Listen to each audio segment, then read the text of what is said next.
Sneaker division, guys. Jeremy Cash. Ceez Prize.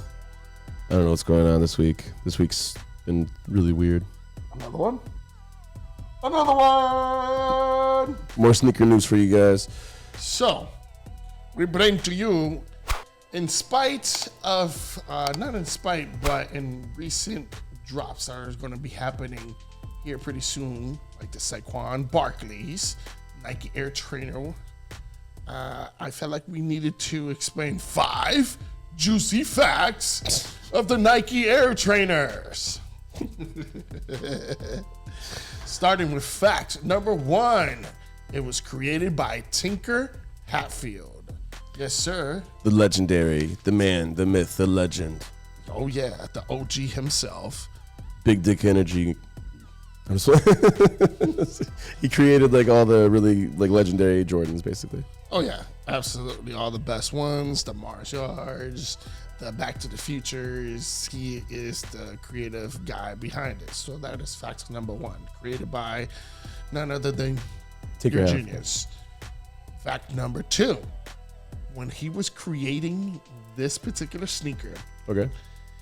the problem he was running into is that when he was going out, working out in the local YMCA at the time, he would have a bag full of different sneakers, different types, one for basketball, one for tennis, one for outdoors, to hit the grass, one for weightlifting.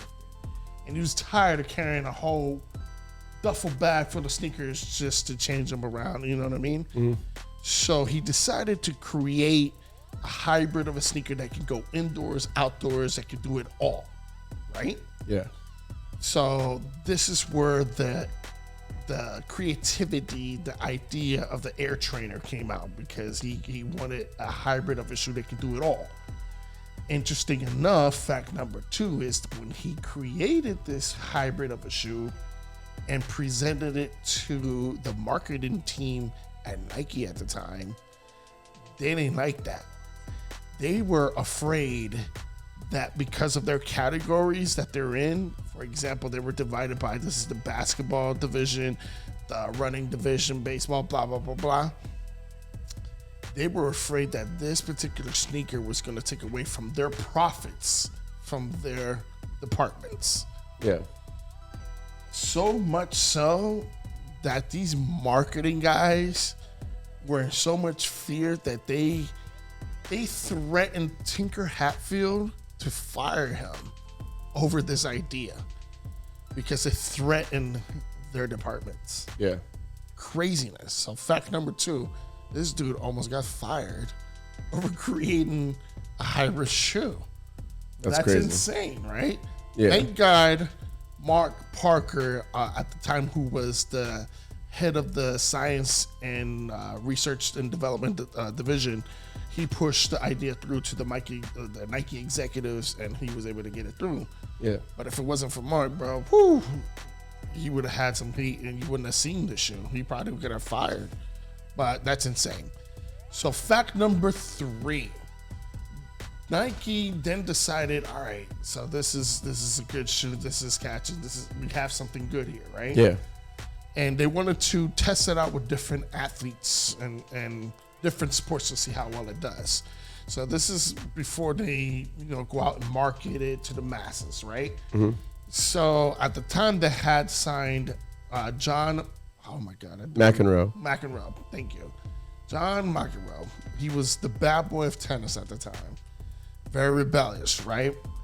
They decided to make a personal player exclusive pair for him, just for him to try for training and things like that. He was not supposed to wear them during an actual game. Exactly. And what did he do? He wore them during an actual game. He wore them in an actual game.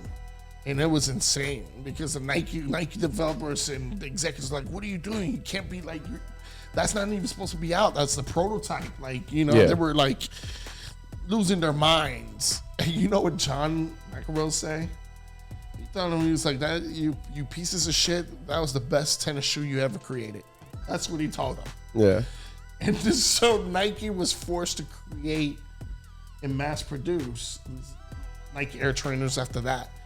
And they created different versions. You can see at the bottom soles, they created versions for the tennis players, and then they actually created versions for ones for the grass.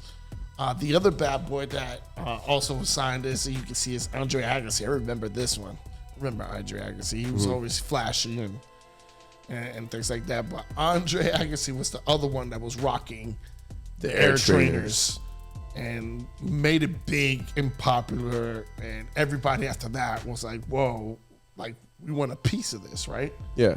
So that's fact number 3. Fact number 4. This Nike Air Trainer was the first sneaker that had a half cup sole, as you can see. Well, what's a half cup sole? No idea. Well, let me show you what a full cup sole is. This is what a full cup sole, you see that? Okay, yeah. And then if you look back at the previous, yeah, exactly. This is the half cup sole. That in between, what's in the middle is this cushion. Yeah. That allows flexibility. That way you can able to adjust to the different sports that you're doing. That's why that was created. So that is fact number 4. And last but not least, fact number 5. So as this popularity started to grow, SB Dunks started to jump in and wanted a piece of it. And so Paul Brown at the time, who was like, you know, one of the OGs for the SBs, he created his version. And then as you see here, this is the Huff's Gold Digger one, which is pretty dope as well. Huff the brand. Yeah. And then the next one is the Dawn of the Dead. SB trainers. Yes, sir. And inside the actual sole has the Dawn of the Dead, actual like zombies and things like that. And then from there, we have the Polar Skate Company versions, which I love these. These look nice. I actually want me a pair of this. And then to what we have today, these are the actual new versions of the Chlorophyll. And as you can tell, when they Chlorophyll first released, it was this colorway. And this is what it looks like now versus what you see in the beginning of the slideshow, you know what I mean? So that's how far it's come. But yeah, man, 5 facts of your Nike Air Trainers. That's what's up. I did not know any of that. Now I do. Oh, you all do. And now you do too. Yeah, like, comment, subscribe. Get your sneaker news every night from Sneaker Division at 6 p.m. And I say, It's nice to be important, but more important to be nice. I don't like being nice. Right up.